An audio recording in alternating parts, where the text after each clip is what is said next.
Hey, what's up guys, right here. So today we're going to talk about a couple of different topics, but the main focus of this video is going to be the outrage being directed at KonoSuba currently on Twitter. There is a whole host of Twitter users in the quote retweets of this tweet claiming that this scene from the KonoSuba movie is transphobic due to some of the jokes contained within it. So obviously this is YouTube, I can't play the clip, so I'm going to have to do my best to describe this scene before we get into the quote retweets, and it's going to be so realistic you're going to feel like you're in Cosmo's POV, and whether you like that or not is up to you. So basically later on in the KonoSuba movie, which I highly recommend, there is a scene where Cosmo is kidnapped by one of the villains of the movie, and her name is Sylvia. She is a demonic chimera who initially takes advantage of Cosmo's weakness because she has very large hunkabalunkas. And basically, at that moment, Cosmo is fed up with his party mates, and he just kind of gives in. And he's like, basically like, I accept my fate with this, what he believes is a beautiful woman, and turns on them. And unfortunately for him, later on, due to his vain nature, he doesn't realize that Sylvia is not exactly what he thought she was, and he begins to feel something poking him from behind, which is, of course, her massive futa schlong, because in the most dry and medical of terms, she would be something close to a hermaphrodite, meaning she has both parts, but since this is anime, and she magically grows these things at will, she is what is considered a futanari, meaning she has both sets of reproductive organs. Now, unfortunately, Cosmo is not into that, and he immediately changes his whole attitude and is begging his party for forgiveness and to save him from this situation. Now, like I said, this little tweet here would go all over the place. You can see the number of quote retweets, and people were shocked by this scene from this movie that came out a few years ago. This is the biggest one with over 40,000 likes saying, "That's it, that's the joke, that was just trans misogyny with no punchline." Let me get this straight before we continue here. Transphobia is when a man doesn't like penises. Is that what transphobia is supposed to be? That's a very strange thing. Now, there is nothing more exhausting in the world than explaining a joke to people. But in this case, yes, there is a punchline. The punchline is that Cosmo is so superficial and vain that he literally betrayed his party mates and gave up in that situation because he basically wanted to score a hot woman, or what he believed was a hot woman based on her appearances alone. And the punchline is that he is so ignorant that he ends up in a situation that backfires, and he not only looks bad in front of his party mates, but also he ends up in a situation that he clearly doesn't like. And if you think that's funny or not, that is up to you, but that is the punchline. And it's not directed at trans people in any sort of a way. And I think that's pretty obvious, right? So you have people saying, like this quote retweet here, "Weebs will literally pretend the least funny part of a generally funny show is hilarious because it punches down at a minority they dislike." Is this minority in the room with us currently? Like seriously, minority? You mean Sylvia, the demonic chimera with both sets of reproductive organs? That's the minority that people like to take jabs at? That is not real. This is anime, and this is a character that literally doesn't exist. It's not representative of anything in the real world, and if you think it does, my God, please get some help. Here's another one saying, trigger warning, of course, transphobic joke, suggestive. Y'all do realize you can make funny jokes about trans people without making us out to be perverted freaks of nature, right? This joke isn't even clever. Again, if you think, when you look at Sylvia, the demonic chimera with both sets of genitals, and you think trans person, you're weird.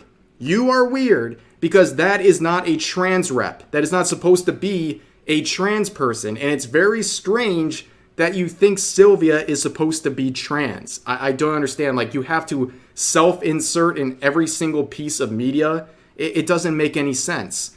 And then another thing in this whole aspect is the conversation about the term futanari or futa, which is something that, yes, people consider a slur against trans people, as much like trap or femboy.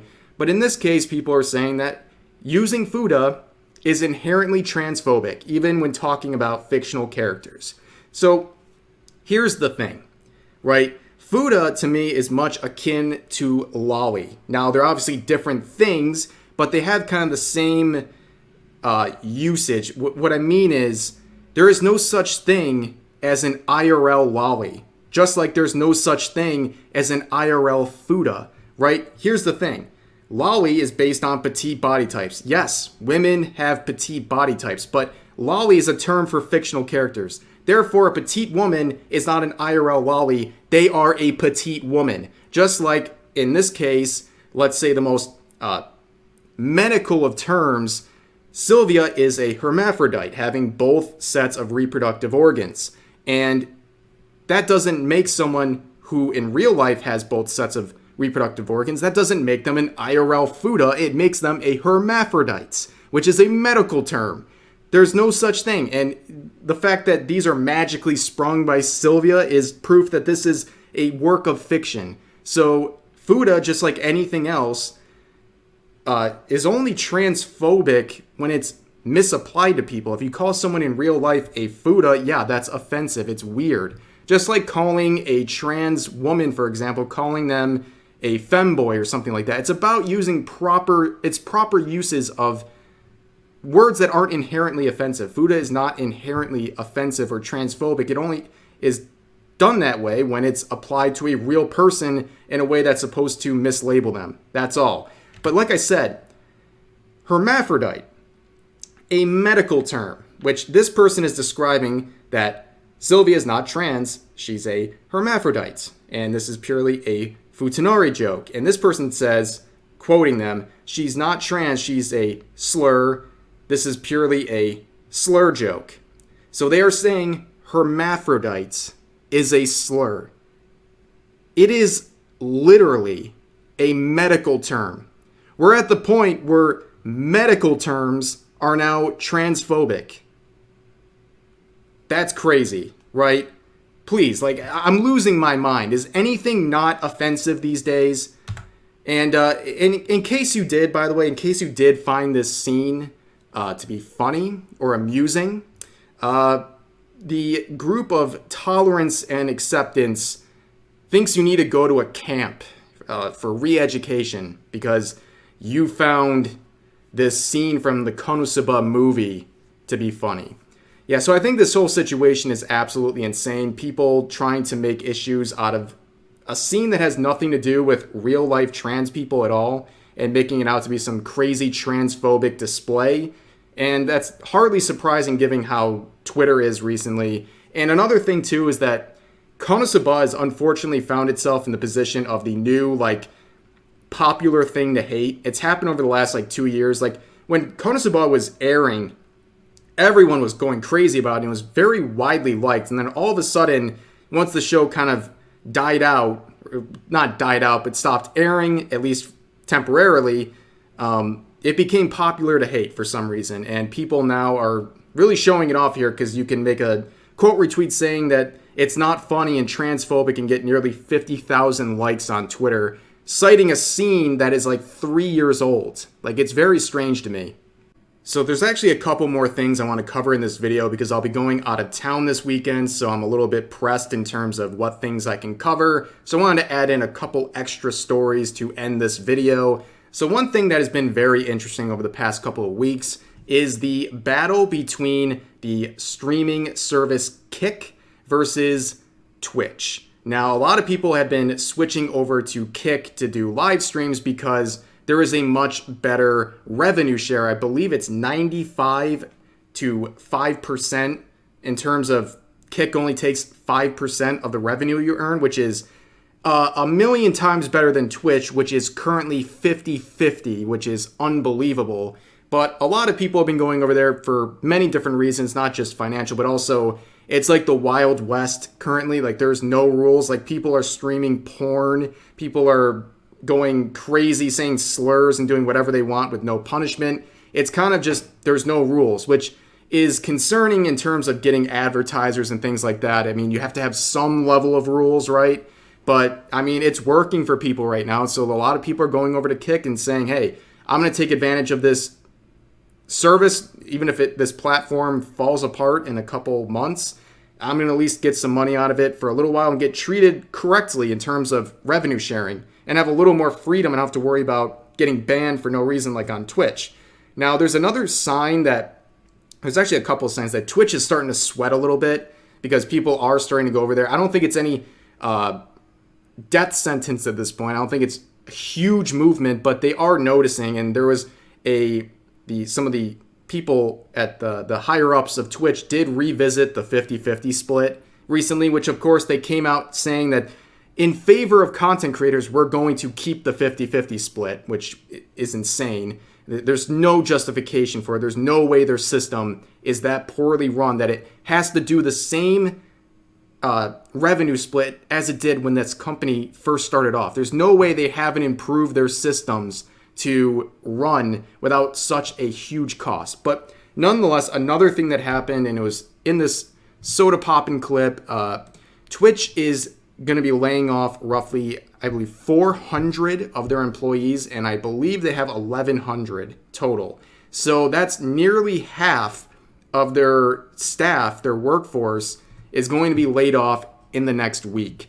Now, that is a little bit concerning. It's not exactly anything crazy, right? Like, look at the tech space right now. There's huge layoffs, and this isn't too crazy, but due to the timing and their ongoing fight with places like Kick and other competitors, it may raise a little bit of signs that they're starting to sweat a little financially, and they're kind of starting to pinch their pennies, so to speak. And the other thing I raise here is also, like, people are wondering where these 400 employees are going to go. Are they going to go to Kick or other competitors? Who knows? But I also raise this for one other reason, and it's just kind of the scummy nature of this. The reality is, in many different workplaces, especially with big corporations, people get laid off with no warning. That's the reality. But when you're Twitch and you already have a very, very bad public image right now, what they're doing is really messed up. So they are laying off 400 employees in a week, right? But they didn't announce who is leaving. So right now, there is the Twitch staff. They know that nearly half of them are going to be laid off in a week, but they don't know if it's them. And since it's 400 out of the 1,100, there's nearly a 1 in 2 chance that you're going to get fired in a week. Like, how is that fair to people's well-being mentally? Like, that's got to be extremely stressful. And like I said, bad look for a company that is struggling to maintain a somewhat respectable image right now. But the next story, we go from Twitch to YouTube. I don't know if you guys noticed this, but Linus Tech Tips has been hacked.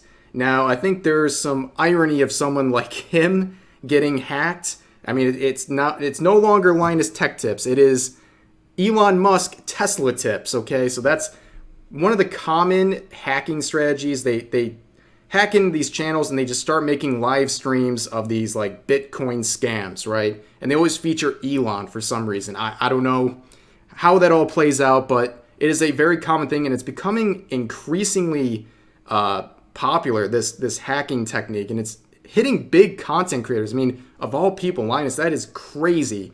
And apparently the channel has now been taken down.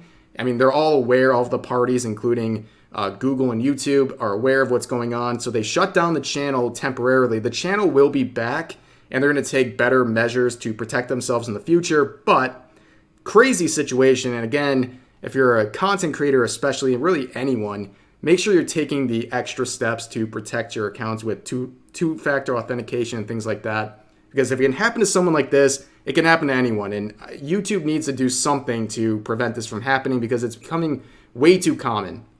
But one final clip for this video. It is truly clown world. Recently, President Biden, the President of the United States, gave the National Medal of Arts to Mindy Kaling. Now, when you think of her, her most recent project probably comes to mind, and that is Velma. So she made quite possibly one of the most dog shit projects that we've seen in a long time. One that actually united a lot of the internet, of all kinds of political views and tastes, to come together and say Velma is terrible. And here she is getting a National Medal of Arts from the President of the United States. Obviously, it's not the only thing she has worked on professionally, but it's the latest. So what a weird time for this to happen. And it just goes to show you, you can produce absolute mediocrity, but if you have the right connections, you can fool anyone. You really can. But that's going to do it for this video. I know there was a whole lot there, so please let me know all of your thoughts about these related stories in the comments section down below. Hope you guys enjoyed, and I'll see you next time.